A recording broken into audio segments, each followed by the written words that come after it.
En este vídeo vamos a ver cómo dockerizar una aplicación. Esto incluiría poder ejecutar tu aplicación en local sin tener dependencias instaladas en tu máquina.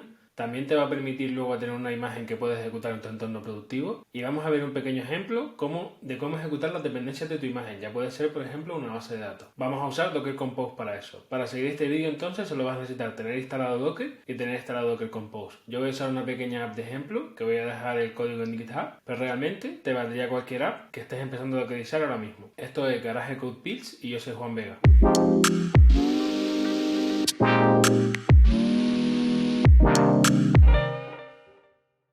Empezamos repasando los conceptos de Docker. Los conceptos de Docker más básicos son la imagen, que básicamente es un conjunto de instrucciones que vamos a definir en un fichero, tiene un lenguaje propio y además las imágenes tienen principalmente dos objetivos. Uno, arrancar el contenedor, lo que llamamos dockerizar, nuestro objetivo de hoy, y el otro, construir imágenes para ser reutilizadas. Nosotros vamos a partir de una imagen base que ha sido construida y distribuida por Docker en sí mismo, que son es la imagen oficial de Node. Una vez tenemos nuestra imagen, lo que hacemos es ejecutar diferentes contenedores con esta imagen. Es importante entender que cada contenedor es una instancia de la imagen, pero está aislado de cualquier otro contenedor, sea o no de la misma imagen, es decir, los contenedores están en lo que llamamos sandbox, solo lectura. Y además los contenedores se pueden ejecutar independientemente del engine de Docker en cualquier sistema y se van a comportar siempre igual porque siempre van a ser fieles a lo que describa la imagen. Como los contenedores están aislados entre sí y del sistema host, lo que se usa para compartir datos entre el contenedor o cada una de las ejecuciones del contenedor y la máquina host son los volúmenes. Los volúmenes no es más que una forma de compartir el sistema de ficheros. Y luego, para poder ejecutar más de un contenedor a la vez con el mismo ciclo de vida y añadir otras cosas como comunicación entre contenedores, se encuentra la orquestación. En este caso vamos a ver un ejemplo con Docker. También veremos en nuestro ejemplo qué pasa cuando los contenedores los arrancas a la vez pero tienen un poquito de delay entre ellos.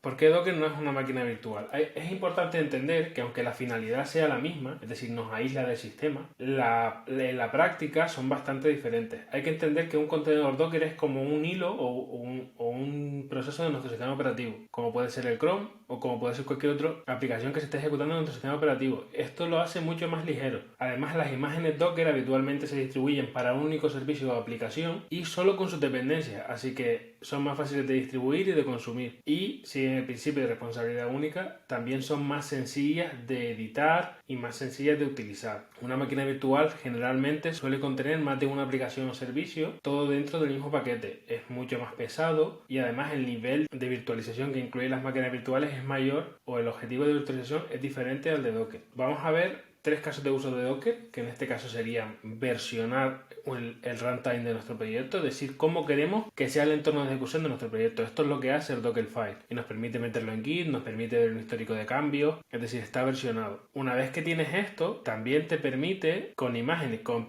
aplicaciones que ya se ha hecho esto, como vamos a ver en el caso de Postgres, tener una preconfiguración para que estas imágenes y estos servicios sean fáciles de utilizar y fáciles de ejecutar. Veremos con Postgres que con tres sencillas variables va a ser sencillo arrancarnos una base de datos en nuestro local sin mayor problema. Y luego, claro, una vez que tienes tu imagen, una vez que tienes definida tu entorno de ejecución, lo que vas a poder hacer es ejecutarlo en cualquier entorno que entienda cómo ejecutar una imagen Docker. ¿Cuándo no usar Docker o cuándo es mala idea? En aplicaciones con mucha dependencia de estado de sistema. Por ejemplo, para una base de datos, aunque aquí lo vamos a usar en un entorno de desarrollo, en un entorno productivo puede dar muchos problemas. Aplicaciones de escritorio con interfaz gráfica. Igualmente, esto no está bien resuelto, aunque hay alternativas que se pueden encontrar, pero si estás trabajando con emuladores de escritorio, cualquier otro tipo de proyecto que requiere una interfaz gráfica de escritorio probablemente no sea tu mejor opción. Y en entornos de desarrollo muy pesados, que esto es bastante relativo, puede ser entornos de desarrollo pesados o equipos con pocos recursos, Docker siempre va a añadir un pequeño coste extra en ejecución, en memoria, en el tamaño del proyecto, en el sistema de ficheros, entonces hay que tenerlo en cuenta en estas condiciones. Vale, ¿a qué me refiero cuando digo dockerizar? Dockerizar va a consistir en crear una imagen Docker, en definir cómo tiene que ser la imagen Docker de nuestro proyecto, en construir este contenedor de cómo de dónde se va a ejecutar nuestro proyecto, y luego, como nuestro proyecto en sí mismo no va a funcionar porque tiene una dependencia con una base de datos, utilizar Docker Compose para gestionar esa dependencia de nuestro proyecto con la base de datos de forma sencilla. Así que nada, vamos a empezar por la imagen. Vale, esta es nuestra aplicación ejemplo, como he dicho antes, muy sencillita, tiene solamente tres dependencias. Es una pequeña aplicación que básicamente se conecta a la base de datos y luego tiene dos endpoints, uno para crear una idea y otro para leer las ideas creadas. Como nuestro proyecto es un proyecto Node, vamos a partir de una imagen Node. ¿De dónde sacamos las imágenes base normalmente? Pues de Docker Hub. Hay otros registros públicos, pero este es el más conocido, el más famoso y el que inició Docker. Entonces dentro de Docker Hub hay un montón de imágenes oficiales. En este caso vamos a usar la de Node y también usaremos la de Postgres. Y una vez encuentras aquí la imagen base que te interesa, aquí puedes ver todas las tags que tiene, es decir, todas las versiones y un poco de documentación sobre la imagen en sí misma. En mi caso voy a usar la versión 18 de Node basada en Alpine. A su vez, lo que quiere decir es que a su vez esta imagen Node lo que hace es usar una imagen Alpine e instalar Node 18 encima. Entonces, bueno, el primer paso es crear un directorio para trabajar. Ese directorio lo voy a llamar /app. Esta primera palabra de la izquierda que pongo en mayúscula es el keyword para Docker, para el Dockerfile, y esto de aquí de la derecha es un comando Unix normal y corriente que podría ejecutar yo en mi máquina. Lo siguiente es decir que el directorio de trabajo para el resto del Dockerfile va a ser /app. Como ven, esto vuelve a estar en mayúscula, la primera palabra de la izquierda, porque se refiere al lenguaje del Dockerfile. Luego, por cómo funcionan npm y Node, lo siguiente que vamos a hacer es copiar respectivamente package.json y package.log.json a la imagen y ejecutar un npm install que nos va a permitir tener ya configuradas nuestras dependencias dentro de la imagen. Como ven, sigo poniendo a la izquierda las palabras en mayúsculas. Por último, hacemos un expose del puerto 3000, que es el que consume nuestra aplicación,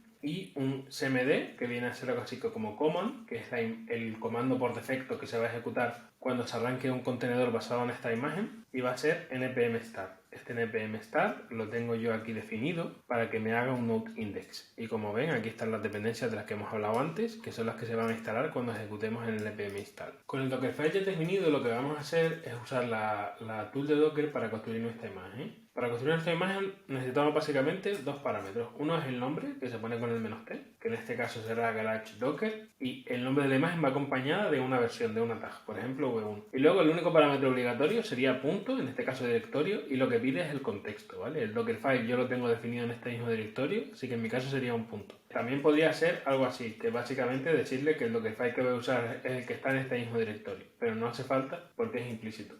Entonces esto me va a construir una imagen ejecutando cada una de las instrucciones que habíamos puesto, y una cosa interesante de Docker es que si lo vuelvo a ejecutar va a ser prácticamente instantáneo porque va a usar caché. También, si se han fijado, aquí ha cargado los metadatos de la imagen de Node y a partir de ahí ha empezado a ejecutar mis instrucciones. No hemos necesitado construir de nuevo la imagen de Node. Esta es la caché de Docker, que es una de las funcionalidades más potentes que tiene de cara a distribuir imágenes.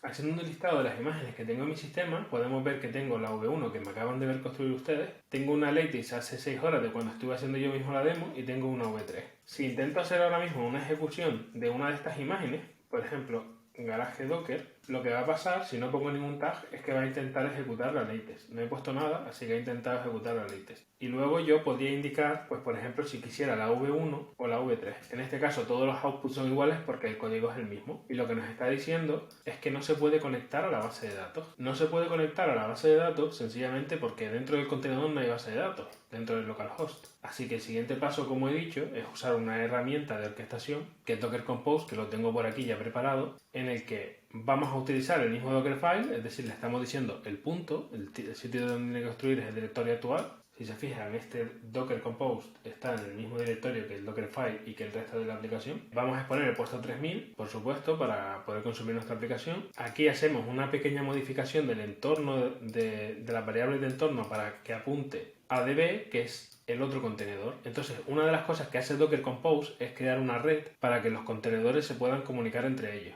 Este contenedor va a ser capaz de hablar con este contenedor usando simplemente el nombre que aquí definamos. Y además estamos diciendo que un contenedor depende del otro, así que cuando arranque app se va a arrancar DB. Los volúmenes, como he dicho antes, nos van a permitir que si hago modificaciones del código se vean en tiempo real, no tenga que volver a parar, arrancar, etc. Y la base de datos la estoy configurando con un usuario, una contraseña y un nombre de base de datos custom, solo con esta variable de entorno, como había mencionado, porque esta imagen viene preparado para eso. Esta imagen también es de Docker Hub y sería básicamente la oficial de Postgres, que es esta. Aquí la pueden ver con toda su documentación, todas sus versiones, etc. Y entonces, como decía, al ejecutar el contenedor no me funciona. ¿Por qué no? Entonces lo que voy a hacer es con Docker Compose tendríamos que hacer un build para ejecutar el stage de build y tener nuestra imagen construida. En este caso está todo cacheado de nuevo, pero bueno, sí es verdad que si no hubiéramos tenido aquel paso previo, pues tendríamos que hacerlo ahora. Y luego con Docker Compose lo que vamos a hacer es un RAM, le vamos a pedir que habilite todos los puertos que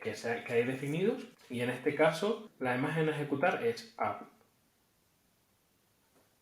Vale, ¿qué ha pasado aquí? Ha creado la network, como he dicho, ha creado el container para la DB y ha empezado a ejecutar nuestra aplicación. ¿Por qué no ha funcionado? Porque probablemente en este caso el tiempo de arranque de la aplicación ha sido un poquito superior al tiempo de arranque de la base de datos. Aquí ahora mismo sí ha funcionado. ¿Por qué? Porque la base de datos ya está arrancada. Como ven, aquí lo que ha dicho es, efectivamente, esto ya está running. No ha pasado por la parte de create y de started. Entonces ahora mismo tendríamos nuestra aplicación ejecutándose en Docker. Esto lo vamos a ver de forma muy sencilla si abrimos una pestaña y hacemos Docker PS. Efectivamente aquí hay dos contenedores. Uno es la imagen de nuestra propia aplicación, creado hace 23 segundos y ejecutado desde hace 22, y esto estaba unos segundos antes, que es la primera ejecución que he hecho. Además también podemos ver logs usando el nombre del contenedor. En este caso el nombre del contenedor sería este. Aquí podemos ver los logs dentro del contenedor, lo que ha ido expulsando ese contenedor. Y para demostrar que esto funciona, tengo preparado aquí un fichero de ejemplo de cómo se hacen requests, y esto nos permitiría crear una idea y luego ver las ideas que se han creado.